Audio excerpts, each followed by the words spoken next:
Good morning, third grade. Welcome back. We are ready for chapter 15 of James and the Giant Peach.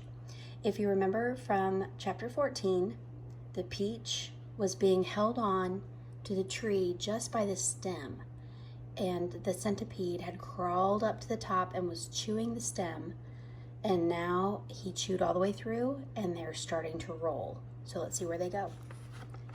Chapter 15. Outside in the garden, at that very moment, Aunt Sponge and Aunt Spiker had just taken their places at the front gate, each with a bunch of tickets in her hand, and the first stream of early morning sightseers was visible in the distance, climbing up the hill to view the peach. "We shall make a fortune today," Aunt Spiker was saying. "Just look at all those people." "I wonder what became of that horrid little boy of ours last night," Aunt Sponge said. "He never did come back in, did he?" "He probably fell down in the dark and broke his leg," Aunt Spiker said. "Or his neck, maybe," Aunt Sponge said hopefully.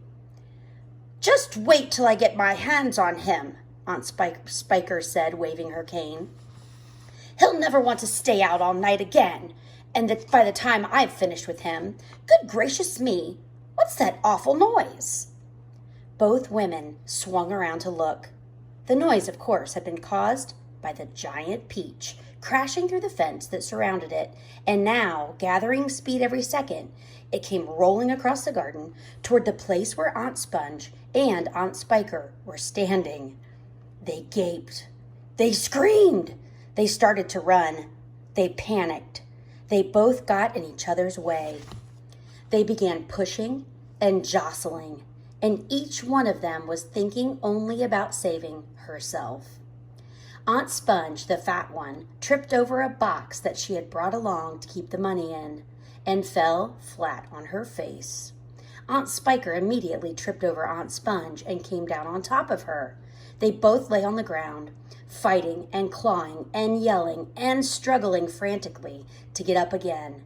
But before they could do this, the mighty peach was upon them. There was a crunch, and then there was silence. The peach rolled on, and behind it, Aunt Sponge and Aunt Spiker lay, ironed out upon the grass, as flat and thin and lifeless as a couple of paper dolls cut out of a picture book. Wow, that's quite a way to go. We'll be ready for chapter 16 to see what happens next.